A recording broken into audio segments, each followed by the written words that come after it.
UPSC को देश ही नहीं बल्कि दुनिया की सबसे मुश्किल परीक्षाओं में शामिल किया जाता है।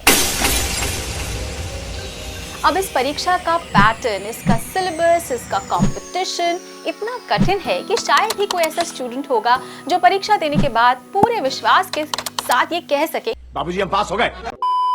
तो इस परीक्षा के सवालों का दायरा इतना विशाल है कि बाहर से देखने वाले को तो यही लगता है कि जो यूपीएससी क्वालिफाई करता है वो तो एक्चुअली में सब चाहता है।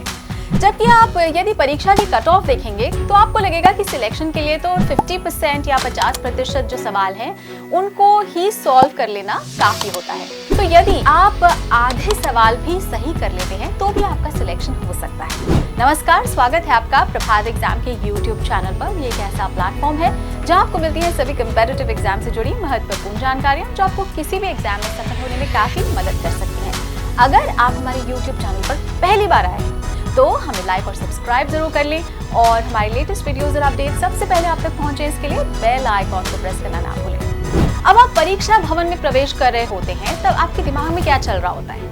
यही ना कि कितने सवाल सॉल्व करने से मैं सेफ जोन में पहुंच जाऊंगा या सेफ जोन में पहुंच जाऊंगी। तो वैसे इस सवाल का जवाब तो यही होता है कि आप जितने ज्यादा क्वेश्चन सॉल्व करके आएंगे आपके लिए उतना ही बेहतर होगा। लेकिन अक्सर यही देखा गया है कि जो सवाल परीक्षा में पूछे जाते हैं उनमें से अधिकांश सवाल के जवाब को लेकर हम कंफ्यूज हो जाते हैं। तो यही कारण है कि एग्जाम में स्टूडेंट सबसे पहले सेफ जोन पार करने की कोशिश करते हैं। लेकिन सेफ जोन क्या है, ये कैसे पता चलेगा? तो इसके लिए हमें पिछले कुछ सालों का जो ट्रेंड है वो एनालिसिस करना पड़ेगा। तो ट्रेंड एनालिसिस के अनुसार ये देखा गया है कि प्रीलिम्स के लिए कट ऑफ हर साल बदलती रहती है। तो आमतौर पर प्रीलिम्स पेपर यानी सामान्य अध्ययन के लिए जो कट ऑफ है वो 90 से 110 के बीच होती है। किसी दिए गए वर्ष में हल किए जाने वाले प्रश्नों की सटीक संख्या घोषित करना कठिन है क्योंकि कठिनाई का स्तर अलग अलग होता है। और ये एक चीज यही देखने को मिलती है कि हर साल का ये जो कट ऑफ है ये घटता ही जा रहा है। तो इसी के आधार पर आप एक अनुमान लगा सकते हैं कि यदि आप पिछले साल के कट ऑफ से 5 to 10 मार्क्स ऊपर स्कोर करते हैं तो आपका सिलेक्शन पक्का हो जाएगा। तो प्रीलिम्स में 2 पेपर होते हैं जो हमें पता है। कट ऑफ के लिए सिर्फ एक पेपर को कंसिडर किया जाता है, लेकिन पेपर 2 में भी क्वालिफाई करना जरूरी है।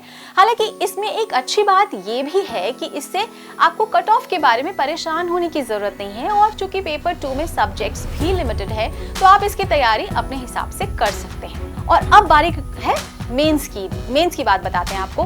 तो आमतौर पर यही कहा जाता है कि यदि उम्मीदवार का लक्ष्य मेंस पार करना है तो उसे पूरा पेपर सॉल्व करना होगा। निबंध, सामान्य अध्ययन पेपर और वैकल्पिक पेपर के लिए जो आवंटित अधिकतम अंक हैं वो हमें पता है 250 है यानी 250 अंक है। और भारतीय भाषा और अंग्रेजी पेपर के लिए आवंटित जो अधिकतम अंक है वो 300 अंक है। तो यूपीएससी मेंस के प्रत्येक पेपर में आमतौर पर 20 प्रश्न होते हैं जो अलग अलग टॉपिक्स को कवर करते हैं और उन्हें पूरा करने के लिए 3 घंटे का समय आवंटित किया जाता है।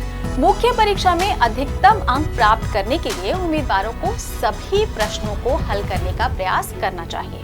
तो आमतौर पर यह कहा जाता है कि इस चरण में सफल होने की संभावना उस उम्मीदवार के लिए अधिक है जिसने अधिकतम संख्या में प्रश्न हल किए हैं, ना कि उन उम्मीदवारों के लिए जो समय पर पेपर पूरा नहीं कर सके। लेकिन चूंकि मेंस के पेपर हमें पता है काफी लेंदी होते हैं, इसलिए ये संभव है कि आप एक सवाल को सॉल्व करने में ज्यादा समय लगा सकते हैं और आपके लिए अन्य सवालों के लिए समय ही ना बचे।